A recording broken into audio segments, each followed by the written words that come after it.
श्रेया सौम्यश्री किचनमध्ये आपले मनपूर्वक स्वागत आहे। आज आपण उपवासाचा बटाटे वडा कसा बनवायचा ते बघणार आहे। त्यासाठी लागणारे साहित्य मी पुढील प्रमाणे घेतलेले आहे। इथे 3 बटाटे घेतलेले आहेत। हे वरईचे पीठ आहे, मिक्सरला बारीक करूनच घेतलेले आहे मी। 2 चमचे शेंगदाण्याचा कूट आहे, लाल तिखट, चवीसाठी मीठ, चटणीसाठी आपण हे भाजलेले शेंगदाणे, थोडं खोबरं घेतलेलं आहे। चला तर मग व्हिडिओला सुरुवात करू। आता आपण काय करणार आहोत, अगोदर हे वड्यांसाठी लागणारे जे पीठ आहे ते भिजवून घेणार आहे। याच्यामध्ये चवीपुरतं मीठ घालायचं, थोडंसं लाल तिखट, 1 चमचा होईल एवढं तेल घेतलेलं आहे मी। हे तेल मी गरम करून घेणार आहे, या पिठामध्ये घालणार आहे, कारण आपण या पिठामध्ये सोडा वापरणार नाहीये, त्यामुळे आपण हे तेल गरम करून याच्यामध्ये घालणार आहे। आता आपण हे गरम केलेलं तेल याच्यामध्ये घातलं आहे। आता हे पिठाला एकसारखं लावायचं आणि याच्यामध्ये आपलं थोडं थोडं पाणी घालून आपण हे पीठ भिजवून घेऊ।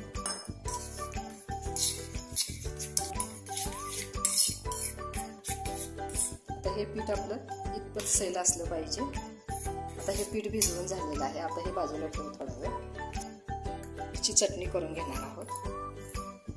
त्याच्यामध्ये हे भाजलेले शेंगदाणे घालणार आहे,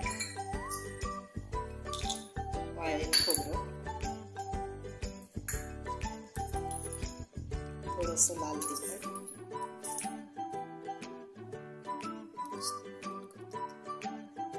आणि थोडं मीठ घालून चटणी करून घेणार आहे।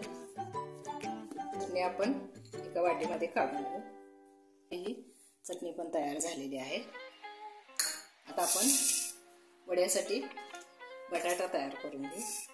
त्यासाठी मी इथे एका प्लेटमध्ये हा बटाटा उकडून घेतलेला आहे। हाताने असाच कुस्करून घ्यायचा आहे हा।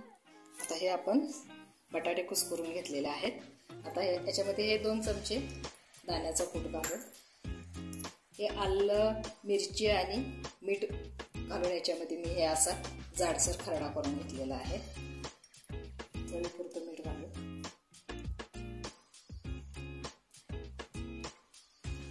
आता हे सगळं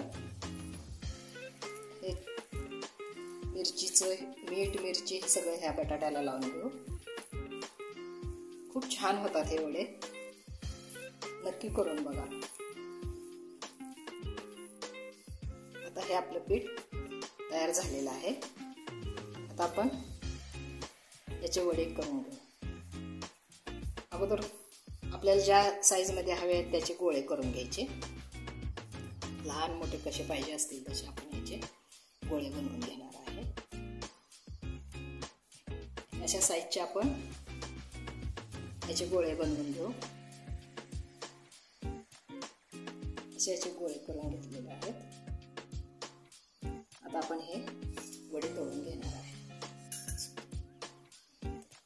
आता हे तेल आपलं गरम झालेलं आहे। आता आपण एक एक वडा असा पिठामध्ये बुडवून घ्यायचा।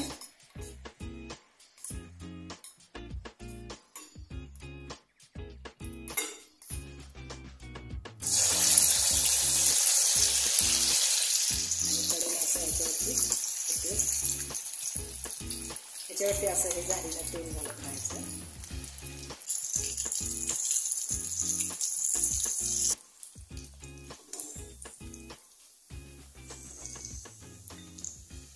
आता आपण हा वडा या टिश्यू पेपरवरती काढून घेऊ। आज आपण उपवासाचा बटाटे वडा बघितला। वडा एकदम खुसखुशीत झालेला आहे।